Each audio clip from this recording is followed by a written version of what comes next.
Hi everyone, my name is Charlie, and I have been awake for 5 hours now. It is currently 20 past 8, and I have listened to all of the episodes of The Archers that I had to listen to catch up. I have made breakfast for myself and had that an hour earlier than usual. I have showered, and now I'm sat in the car park at work. As I tried to get back to sleep at 3 o'clock, I did, do that thing that we all do where we begin to have midnight existential crises. That was fun. And I began to reevaluate my life. Such as when my volunteer said that my hair, she said, "What's going on with your hair?" and proceeded to mock it. And I was like, obviously, these things are also in jest, and I find it very difficult to get offended nowadays. But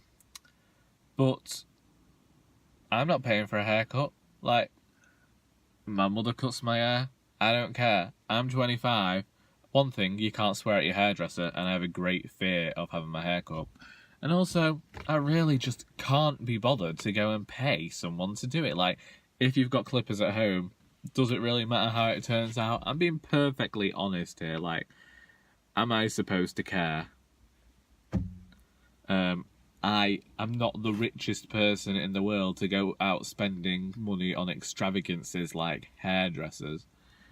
It's been a strange week. I'm not going into details because, frankly, I just can't be bothered. The writers' group started up again yesterday.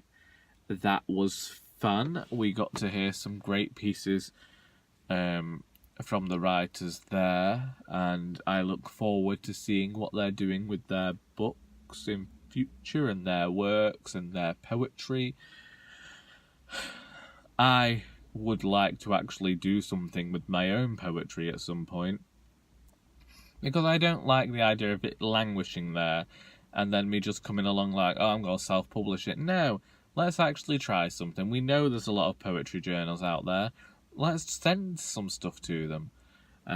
So that's where I was with my thinking yesterday. Tuesday, I cleaned the living room and moved some stuff around. That was a great day. I also found out that Xena Warrior Princess is apparently showing on 4 Music. And thought, shall I set up a series link?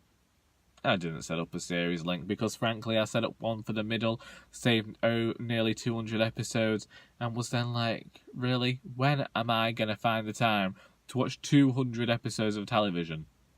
I don't have that time. I don't particularly care for watching television anyway, so the idea of recording it just so that it's there in case I ever want something to watch is astounding to me.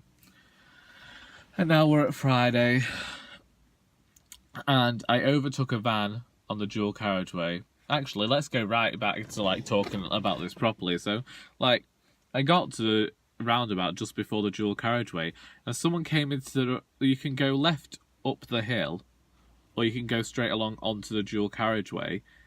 And so, obviously, I'm in the left-hand lane, because in the right-hand lane, you are only supposed to really go to Tesco or go into the right-hand lane of the dual carriageway. And this person comes into the right-hand lane, and as I am driving to go, over to the dual carriageway, he speeds next to me and goes right in front of me. I'm like, well, there you were going to try and cause a car crash. Luckily, I'm insured, but I was not about to crash into you. I'm tired for one thing, and also I drive like a grandfather most of the time, which is why, you know that when I'm ranting about somebody going slow, they must definitely be going slow, because I don't like going fast. Too fast. It's, I like going to speed. The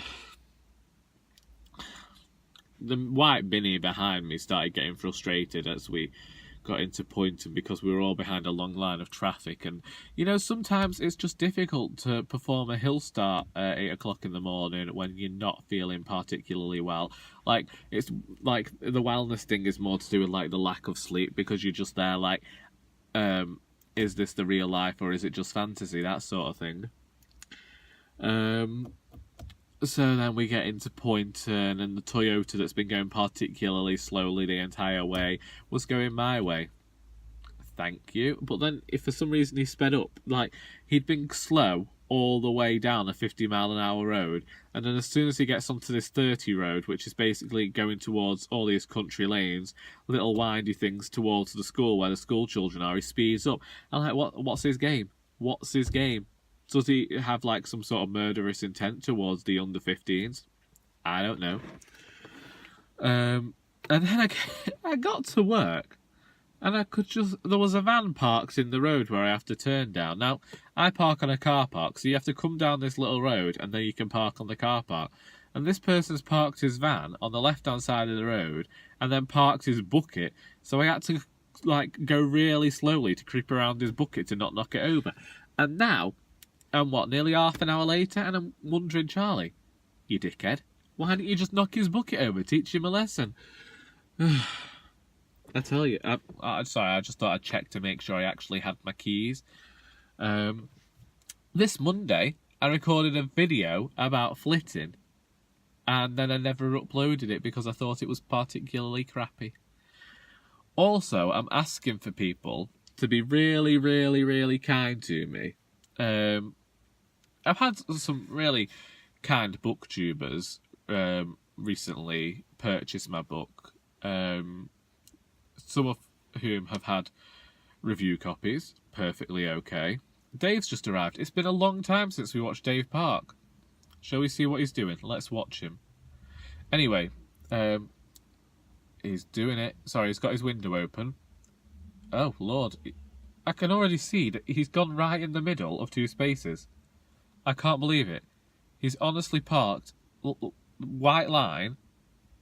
So the white line on his left, that should be on his left, is currently in the middle, underneath his car.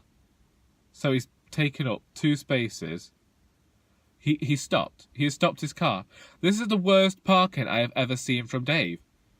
He's parked so that the white line that should be on his left of his car, passenger side, is in the middle of his car.